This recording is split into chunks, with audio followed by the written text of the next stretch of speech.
Welcome back to Manu Samhith YouTube channel. ವಿದ್ಯಾರ್ಥಿಗಳೇ, ಇಂದು ನಾವು 7ನೇ ತರಗತಿಯ ಭಾಗ 1 ಗಣಿತ ಪ್ರಕಾಶ. ಈ ಗಣಿತ ಪ್ರಕಾಶದ ಅಧ್ಯಾಯ 2 ಗಣಿತದ ಉಕ್ತಿಗಳು ಈ ಘಟಕದ ಎಲ್ಲ ಕಂಡುಹಿಡಿಯಿರಿ ಅಭ್ಯಾಸವನ್ನ ಈ ವಿಡಿಯೋದಲ್ಲಿ ನಾವು ಬಿಡಿಸೋಣ. ಇಲ್ಲಿವರೆಗೂ ನಮ್ಮ ಚಾನಲ್ ಅನ್ನು ಯಾರು ಸಬ್ಸ್ಕ್ರೈಬ್ ಮಾಡಲು ಸಬ್ಸ್ಕ್ರೈಬ್ ಮಾಡ್ಕೊಳ್ಳಿ, ಹಾಗೆ ಬೆಲ್ ಐಕಾನ್ ನ ಪ್ರೆಸ್ ಮಾಡೋದನ್ನ ಮರಿಬೇಡಿ. ಬನ್ನಿ ಶುರು ಮಾಡೋಣ. ವಿದ್ಯಾರ್ಥಿಗಳೇ ನೋಡ್ರಿ, ಸರಿ ಚಿಹ್ನೆಯ ಎರಡೂ ಬದಿಗಳಲ್ಲಿ ಉಕ್ತಿಗಳನ್ನು ಸಮವಾಗುವಂತೆ ಖಾಲಿ ಜಾಗವನ್ನು ಭರ್ತಿ ಮಾಡಿ ಅಂದಾರ. ನೋಡ್ರಿ, ಇಲ್ಲಿ ಉಕ್ತಿನ ನಾವು ಭರ್ತಿ ಮಾಡ್ಬೇಕಾದ್ರ ಇದರ ಅಂಶಗಳು ನಮಗ್ ಗುರುತಿರಬೇಕು. ನೋಡಿ, ಇಲ್ಲಿ 13 + 4 ಎಷ್ಟಾಗುತ್ತೆ? 17 ಆಗುತ್ತೆ. ಆದ್ರೆ ಈ ಉಕ್ತಿ ಸಮ ಆಗ್ಬೇಕಾದ್ರೆ ನಾವಿಲ್ಲಿ ಆಟೋಮೆಟಿಕ್ ಆಗಿ 11 ಹಚ್ಚಬೇಕಾಗುತ್ತೆ. 11, ಯಾಕಂದ್ರೆ ಇಲ್ಲಿ 2 ಪ್ಲಸ್ ಆಗಿದೆ, ಇಲ್ಲಿ 2 ಪ್ಲಸ್ ಆಗಿದೆ, ಇಲ್ಲಿ 2 ಮೈನಸ್ ಆಗ್ಬೇಕು. ಯಾಕಂದ್ರೆ ಇಲ್ಲಿ ಪ್ಲಸ್ ಆಯ್ತಂದ್ರೆ ಇಲ್ಲಿ ನಮಗೆ ಮೈನಸ್ ಆಗ್ಬೇಕು. ಇದನ್ನು ಕೂಡ ನಾವಲ್ಲಿ ಬಳಸ್ಕೋಬಹುದು. ಇನ್ನು ಎರಡನೇದಕ್ಕೆ ಬನ್ನಿ ವಿದ್ಯಾರ್ಥಿಗಳೇ, 22 ಇದೆ = 6 ಗುಣಾಕಾರ 5, 6 × 30 ಆಗುತ್ತೆ. ಅಂದ್ರೆ 22ಕ್ಕೆ ನಾವು ಎಷ್ಟನ್ನು ಸೇರಿಸಿದ್ರೆ 30ಕ್ಕೆ ಸಮ ಆಗುತ್ತೆ ಅನ್ನೋದನ್ನ ನಾವಿಲ್ಲಿ ಅರ್ಥೈಸ್ಕೋಬೇಕಾಗುತ್ತೆ. ವಿದ್ಯಾರ್ಥಿಗಳೇ, ನಾವು ಏನ್ ಮಾಡ್ಬೇಕು ಅಂದ್ರ ಕಲ್ಪನೆಗಳ ಮೂಲಕ ಅದನ್ನ ರೀಚ್ ಆಗಿ ಬಿಡ್ಬೇಕು. ಇನ್ನ ಸಿಗೆ ಬರೋಣ.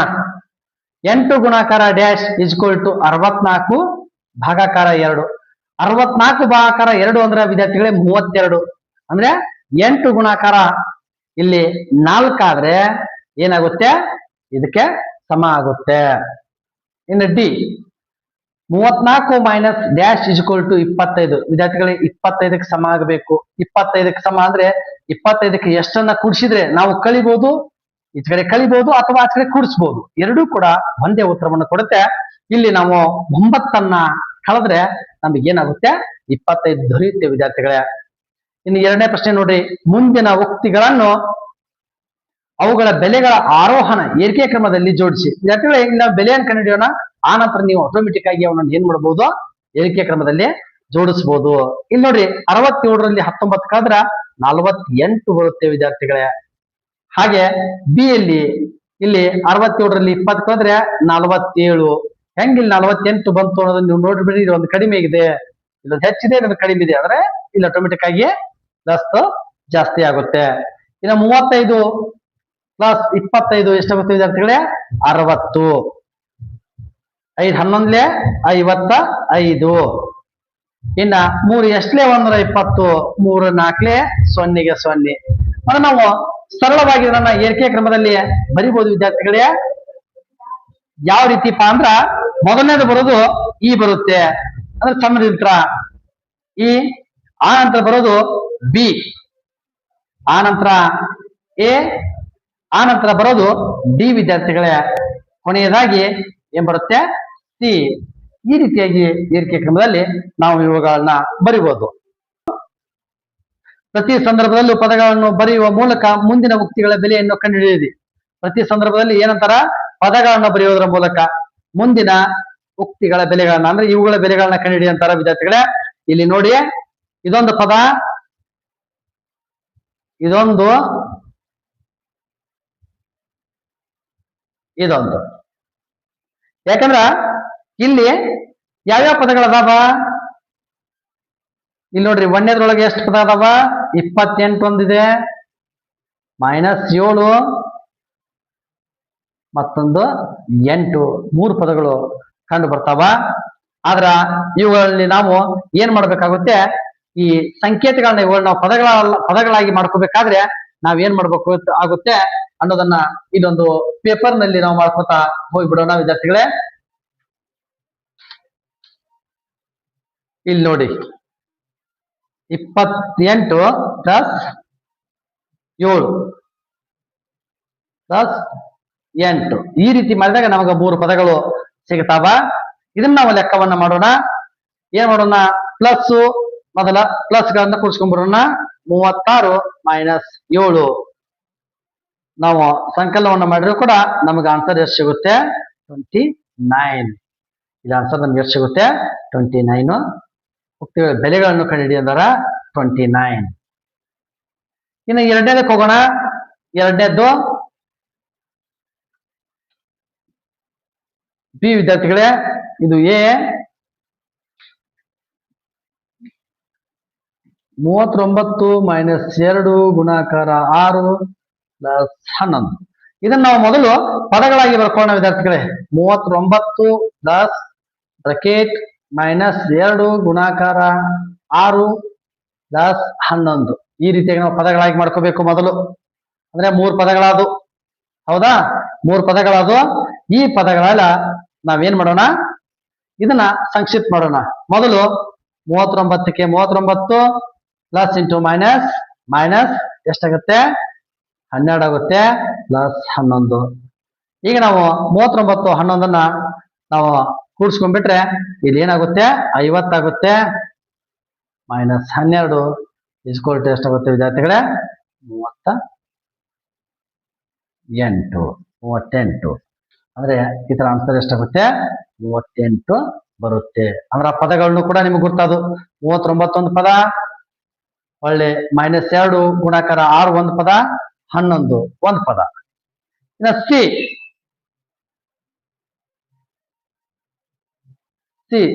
ಈಗ ಸಿ ಲೆಕ್ಕವನ್ನ ನಾವು ಇಲ್ಲಿ ಬರ್ಕೊಳ್ಳೋಣ.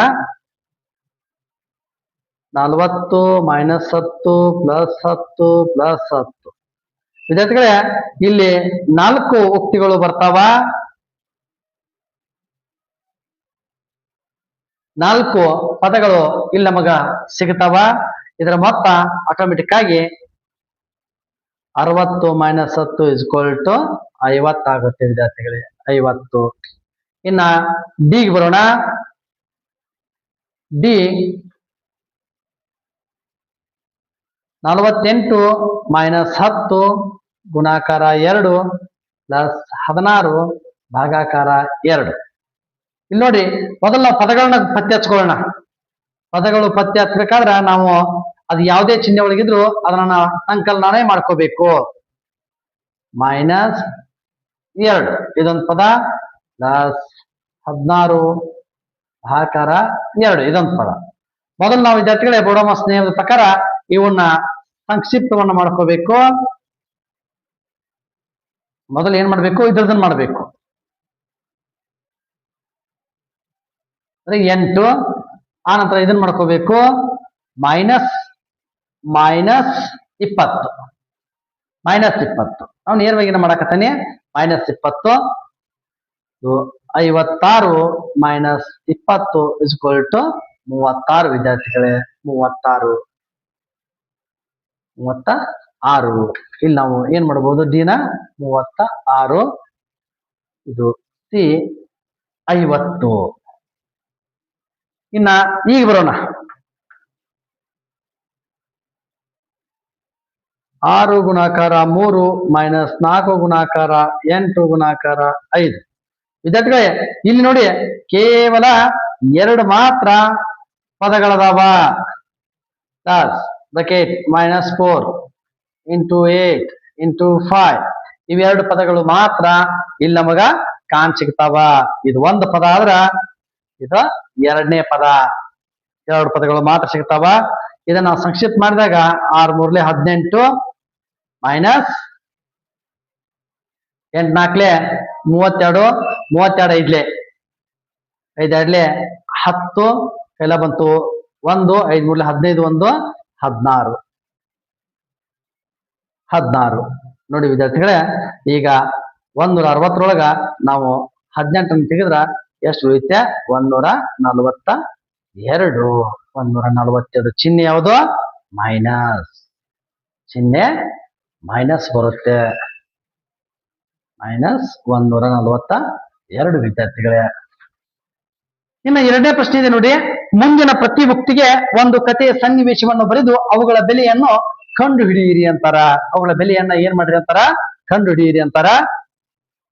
ಪ್ರತಿ ಉಕ್ತಿಗೆ ಒಂದು ಕಥೆ ಅಥವಾ ಸನ್ನಿವೇಶವನ್ನ ಬರೆಯಿರಿ ಅಂತಾರ. 89 ಪ್ಲಸ್ 21 ಮೈನಸ್ 10 ಅಂದ್ರ ಒಂದು ಸನ್ನಿವೇಶವನ್ನ ನಾವಿಲ್ಲಿ ಬರೆಯೋಣ. ಹಾಗೆ ಸುಮ್ಮನೆ ಅಥವಾ ಒಂದು ಕಥೆಯನ್ನ ಬರೆಯೋಣ. ಏನು,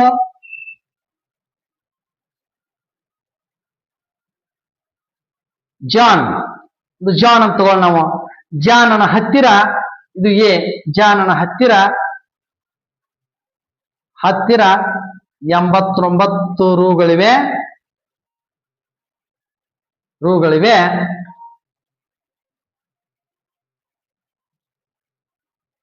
ಅವನ ಗೆಳೆಯ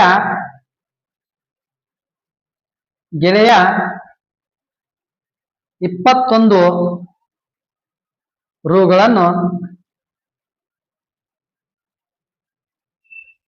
ರುಗಳನ್ನು ತಂದನು.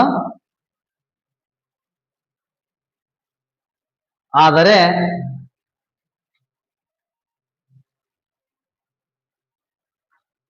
ಅದರಲ್ಲಿ 10 ರು ಖರ್ಚು ಮಾಡಿದನು.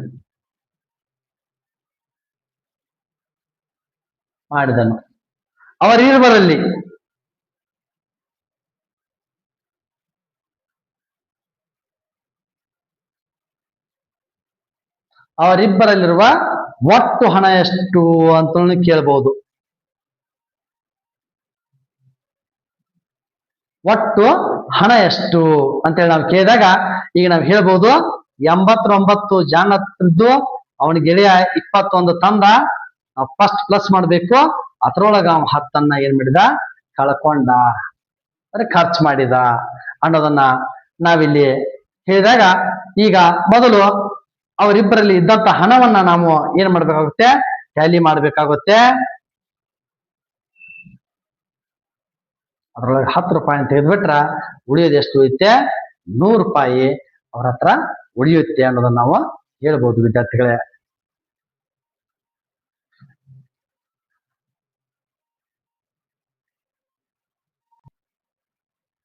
ಇಲ್ಲಿ ಬಿ ಲೆಕ್ಕವನ್ನು ನೋಡ್ರಿ. 5 ಗುಣಾಕಾರ 12 ಮೈನಸ್ 6 ಇದೆ. ವಿದ್ಯಾರ್ಥಿಗಳೇ, ಇದಕ್ಕೊಂದು ಏನ್ ಮಾಡಂತಾರ, ಉಕ್ತಿಗೆ ಒಂದು ಕತೆ ಅಥವಾ ಸನ್ನಿವೇಶವನ್ನು ಬರಿ ಅಂತಾರ. ಒಂದು ಕತೆ ಅಥವಾ ಸನ್ನಿವೇಶವನ್ನ ನಾವಿಲ್ಲಿ ಈ ರೀತಿಯಾಗಿ ಆ ಕಥೆಯನ್ನ ನಾವು ಬರಿಬಹುದು. ಏನು,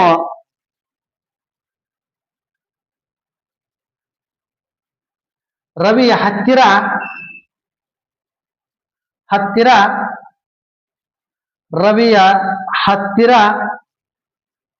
5 ಡಜನ್ ಮಾವಿನ ಹಣ್ಣುಗಳಿವೆ.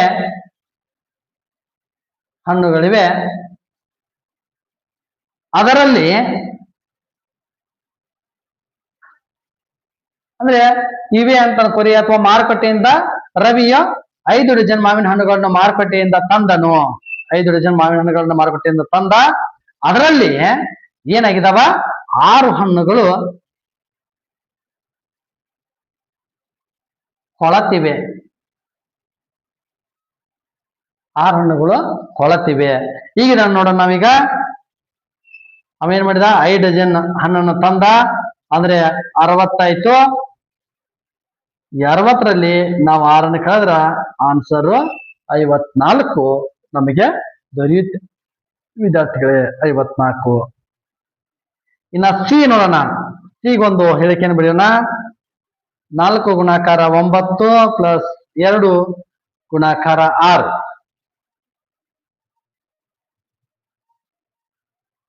ಇಲ್ಲಿ ಒಂದು ಹೆಸರನ್ನು ತಗೊಂಡು ಎದನಾರ,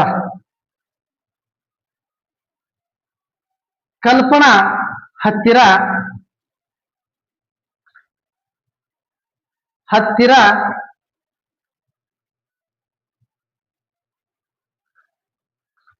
ಬೇಕಾದ್ರೆ ಬರಿಬಹುದು ನಾವು.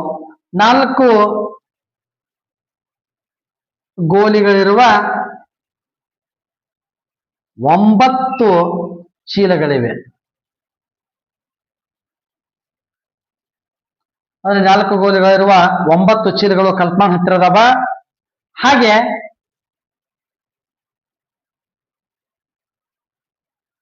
ಮೀನಾಳ ಹತ್ತಿರ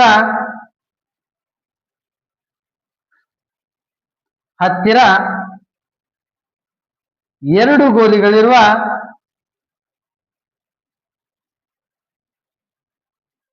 6 ಚೀಲಗಳಿವೆ. ನೀವು ಇದನ್ನು ಬೇರೆ ರೀತಿನೂ ಎಕ್ಸಾಂಪಲ್ ತಗೋಬಹುದು, ಅಥವಾ ಹಣ್ಣು ತಗೋಬಹುದು, ಅಥವಾ ಪೆನ್ಗಳನ್ನು ತಗೋಬಹುದು, ಅಥವಾ ಹಳ್ಳು. ಯಾಕಂದ್ರೆ ಹುಡುಗಿಯರಂದ್ರ ಅಂಡ್ಯಾಳ ಆಡ್ತಿರ್ತಾರಲ್ಲ, ಅಂಡ್ಯಾಳದನ್ನು ತಗೋಬಹುದು. ಯಾವುದೇ ಒಂದು ಉದಾಹರಣೆಯನ್ನು ತಗೊಂಡು ನಾವು ಇದನ್ನ ಮಾಡಬಹುದು. ಚೀಲಗಳಿವೆ. ಹಾಗಾದರೆ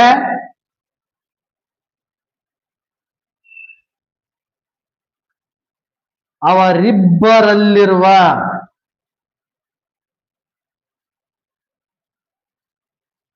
ಒಟ್ಟು ಗೋಲಿಗಳಷ್ಟು. ಈ ರೀತಿಯಾಗಿ ಹೇಳಿಕೆಯನ್ನು ನಾವು ಇದನ್ನ ಮಾಡಬಹುದು. ಒಟ್ಟು ಗೋಲಿಗಳಷ್ಟು.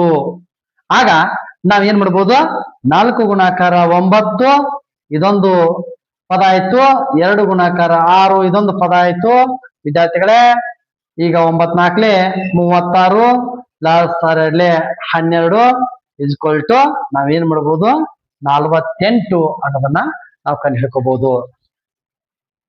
ಮುಂದಿನ ಪ್ರತಿ ಸನ್ನಿವೇಶಕ್ಕೂ ಅದನ್ನು ವಿವರಿಸುವ ಉಕ್ತಿಯನ್ನು ಬರೆಯಿರಿ, ಅದರ ಪದಗಳನ್ನು ಗುರುತಿಸಿ ಮತ್ತು ಉಕ್ತಿಯ ಬೆಲೆಯನ್ನು ಕಂಡುಹಿಡಿಯಿ ಅಂದಾರ. ಇಲ್ಲಿ ನೋಡಿ, ಈಗ ನಾವಿಲ್ಲಿ ಓದ್ಕೋತ ಹೋದಿವಿ ಅಂದ್ರ ನಮಗೆ ಅದರ ಉಕ್ತಿ ಕ್ಲಿಯರ್ ಆಗಿ ಗೊತ್ತಾಗ್ಬಿಡುತ್ತೆ. ರಾಣಿ ಆಲಿಯಾ ಕಳೆದ ವರ್ಷ ರಾಜಕುಮಾರಿ ಎಲ್ಸಾ ಅವರಿಗೆ 100 ಚಿನ್ನದ ನಾಣ್ಯಗಳನ್ನ ಮತ್ತು ರಾಜಕುಮಾರಿ ಅಣ್ಣಾ ಅವರಿಗೆ 100 ಚಿನ್ನದ ನಾಣ್ಯಗಳನ್ನು ನೀಡಿದಳು. ಅಂದ್ರೆ ರಾಣಿ ಆಲಿಸಾ ಕಳೆದ ವರ್ಷ ರಾಜಕುಮಾರಿ ಎಲ್ಸಾ ಅವರಿಗೆ 100 ನಾಣ್ಯಗಳನ್ನು ನೀಡಿದಳು. ಹಾಗೆ ರಾಜಕುಮಾರಿ ಅಣ್ಣಾ ಅವರಿಗೆ 100 ಚಿನ್ನದ ನಾಣ್ಯಗಳನ್ನು ನೀಡಿದಳು. ರಾಜಕುಮಾರಿ ಎಲ್ಸಾ ಈ ನಾಣ್ಯಗಳನ್ನು ಒಂದು ಉದ್ಯಮ ಪ್ರಾರಂಭಿಸಲು ಉಪಯೋಗಿಸಿ ತನ್ನಲ್ಲಿರುವ ನಾಣ್ಯಗಳನ್ನು ದ್ವಿಗುಣಗೊಳಿಸಿದಳು. ನೋಡಿ, ದ್ವಿಗುಣಗೊಳಿಸಿದಳು. ರಾಜಕುಮಾರಿ ಅಣ್ಣಾ ಆಭರಣಗಳನ್ನು ಕೊಂಡಳು ಮತ್ತು ಈಗ ಅವಳ ಬಳಿ ಅರ್ಧದಷ್ಟು ನಾಣ್ಯಗಳು ಮಾತ್ರ ಉಳಿದಿವೆ. ರಾಜಕುಮಾರಿ ಎಲ್ಸಾ ಮತ್ತು ರಾಜಕುಮಾರಿ ಅಣ್ಣಾ ಅವರ ಬಳಿ ಒಟ್ಟು ಎಷ್ಟು ಚಿನ್ನದ ನಾಣ್ಯಗಳಿವೆ ಎಂಬುದನ್ನು ವಿವರಿಸುವ ಉಕ್ತಿಯನ್ನ ಬರೆಯಿರಿ ಅಂತಾರ. ನೋಡಿ, ಈ ಆಲಿಯಾ ಇದ್ದವಳು ಏನ್ ಮಾಡಿದ್ಲು, ಇಬ್ಬರಿಗೂ 100 100 ಮೂರನೇದ್ರಾಗ ಎ ಇಬ್ಬರಿಗೆ ಎಷ್ಟೆಷ್ಟು ಕೊಟ್ಟಿದ್ಲಕ್ ನಾಣ್ಯನ 100 ಕೊಟ್ಟಿದ್ಲು. ಅಣ್ಣಾಗ 100, ಎಲ್ಸಾಗ 100. ಹೌದಾ?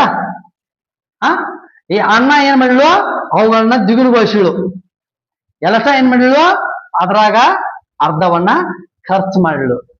ಅಂದ್ರ ನಾವೀಗ ಇದರಲ್ಲಿ ಉಕ್ತಿಗಳನ್ನ ಹೆಂಗ್ ಬರಿಬಹುದಪ್ಪ ಅಂದ್ರ, 100 ಗುಣಾಕಾರ 2 ಒಂದು ಪದವಾದ್ರ ಇನ್ನ 100 ಡಿವೈಡ್ ಬೈ 2 ಇದು ಮತ್ತೊಂದು ಪದ ಆಗುತ್ತೆ. ಈಗ ನಾವು ಇದರ ಉತ್ತರವನ್ನು ಕಂಡುಹಿಡಿಬೇಕಾದ್ರ 200 ಪ್ಲಸ್ 50 ಇಸ್ಕ್ವಲ್ ಟು 250 ನಾಣ್ಯಗಳು. ಈಗ ಅವರಿಬ್ಬರಲ್ಲಿರುವಂತ ನಾಣ್ಯಗಳು ಎಷ್ಟು, 250 ನಾಣ್ಯಗಳು ಅದಾವ. ಇನ್ನ ನೆಕ್ಸ್ಟ್ ಲೆಕ್ಕವನ್ನು ನೋಡೋಣ. 2 ನಿಲ್ದಾಣಗಳ ನಡುವಿನ ಮೆಟ್ರೋ ರೈಲು ಟಿಕೆಟ್ ದರ ವಯಸ್ಕರಿಗೆ 40 ಮತ್ತು ಮಕ್ಕಳಿಗೆ 20 ಆಗಿದೆ. ಮುಂದಿನ ಟಿಕೆಟ್ಗಳ ಒಟ್ಟು ಬೆಲೆ ಎಷ್ಟು? 4 ವಯಸ್ಕರರು ಮತ್ತು ಇಲ್ಲೇ ಮಾಡ್ಬಿಡ್ತೀನಿ ಇದನ್ನ, 4 ವಯಸ್ಕರರು 3 ಮಕ್ಕಳು. ನೋಡ್ರಿ, 4 ವಯಸ್ಕರರು ಅಂದ್ರೆ ಇದನ್ನ ಈ ರೀತಿ ಮಾಡಲೇ ನಾವ್ ಹಿಂಗ್ ಮಾಡ್ಬೋಣ. 4 ವಯಸ್ಕರರು ಒಬ್ಬರಿಗೆ 40 ರೂಪಾಯಿ ಪ್ಲಸ್ 3 ಮಕ್ಕಳು ಒಬ್ಬರಿಗೆ 20 ರೂಪಾಯಿ. ನೋಡಿ, ಒಬ್ಬರಿಗೆ 20 ರೂಪಾಯಿ ಆಯ್ತು. ಇದನ್ನ ನಾವು ಉತ್ತರವನ್ನ ಮಾಡಕ್ ಹೋದಾಗ ಇಲ್ಲಿ ಏನಾಗುತ್ತೆ, 160 ಪ್ಲಸ್ ಎಷ್ಟು, 60 ಇಸ್ಕ್ವಲ್ ಟು 220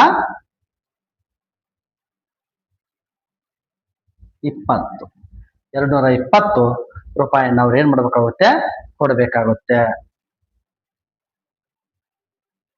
ಇನ್ನ ತಲಾ 3 ವಯಸ್ಕರರು ಇರುವ 2 ಗುಂಪುಗಳು, ತಲಾ 3 ಮಂದಿ ಇದಾರ, 2 ಗುಂಪು ಅದಾವ. 3 ಮಂದಿ ಇದಾರ. ಒಂದು ಗುಂಪಿನಾಗ ಇವರು 44 ಕೊಡಬೇಕು, ಇನ್ನೊಂದು ಗುಂಪಿನಾಗ ಮತ್ತ 3 ಜನ ಅದಾರ. ಅಂದ್ರೆ ಇವೆರಡು ಪದಗಳು 3 ಗುಣಾಕಾರ 40 ಪ್ಲಸ್ 3 ಗುಣಾಕಾರ 40. ಈಗ ಇದರ ಉತ್ತರವನ್ನು ನಾವಿಲ್ಲಿ ಮಾಡಬಹುದು, 120 ಪ್ಲಸ್ 120 ಇಸ್ಕ್ವಲ್ ಟು 240. ಇನ್ನ ನೆಕ್ಸ್ಟ್ ಲೆಕ್ಕಕ್ಕೆ ಬನ್ನಿ ವಿದ್ಯಾರ್ಥಿಗಳೇ. ಈ ವಿಡಿಯೋದ ಕೊನೆಯ ಲೆಕ್ಕ ಇದು. ಈ ವಿಡಿಯೋ ನಿಮಗೆ ಯೂಸ್ಫುಲ್ ಆಗಿದೆ, ಕಾಮೆಂಟ್ ಬಾಕ್ಸ್ ಅಲ್ಲಿ ಕಾಮೆಂಟ್ ಅನ್ನು ಮಾಡಿ. ಆದಾಗ ನಮಗೆ ನೆಕ್ಸ್ಟ್ ವಿಡಿಯೋನ ಮಾಡೋದಕ್ಕೆ ಹುಮ್ಮಸ್ಸು, ಹುರುಪು ಸಿಗುತ್ತೆ.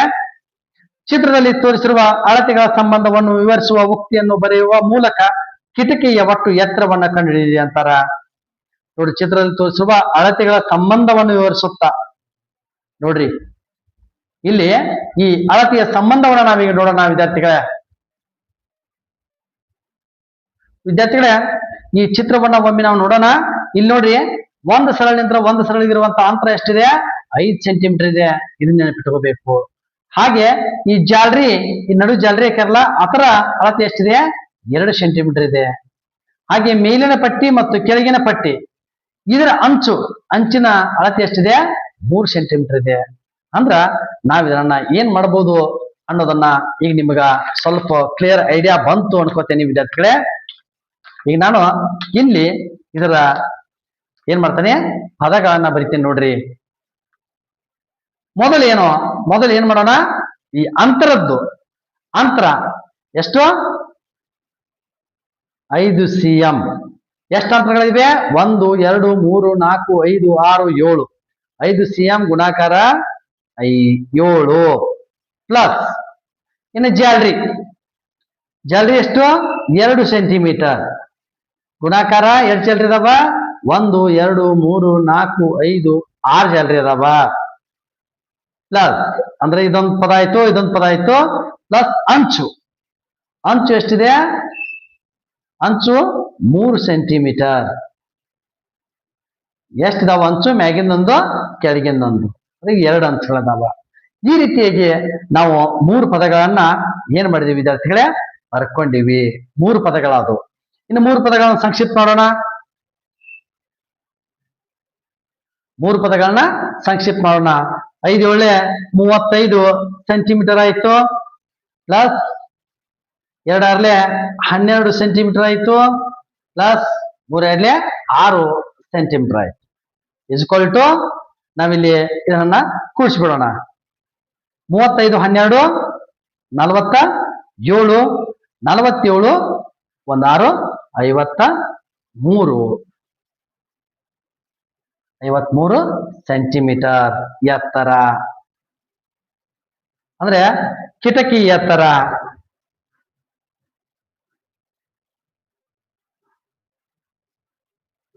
ಎಷ್ಟಿದೆ? 53 ಸೆಂಟಿಮೀಟರ್ ಇದೆ. ಅಂದ್ರೆ ಇದರ ಒಟ್ಟು ಎತ್ತರ ಎಷ್ಟಾಗುತ್ತೆ ವಿದ್ಯಾರ್ಥಿಗಳೇ? 53 cm. 53 ಸೆಂಟಿಮೀಟರ್ ಆಗುತ್ತೆ. ಇಲ್ಲಿವರೆಗೆ ವಿಡಿಯೋವನ್ನು ವೀಕ್ಷಿಸಿದ್ದಕ್ಕೆ ಥ್ಯಾಂಕ್ ಯು ವಿದ್ಯಾರ್ಥಿಗಳೇ. ಇದು ನಿಮ್ಗೆ ಯೂಸ್ಫುಲ್ ಆತ ಅನ್ಕೋತೇನೆ. ಈಗ ನೆಕ್ಸ್ಟ್ ವಿಡಿಯೋ ನಿಮ್ಗೆ ಅವಶ್ಯಕತೆ ಇದ್ರೆ ಕಾಮೆಂಟ್ ಬಾಕ್ಸ್ ಅಲ್ಲಿ ಕಾಮೆಂಟ್ ಮಾಡಿ. Thank you one and all.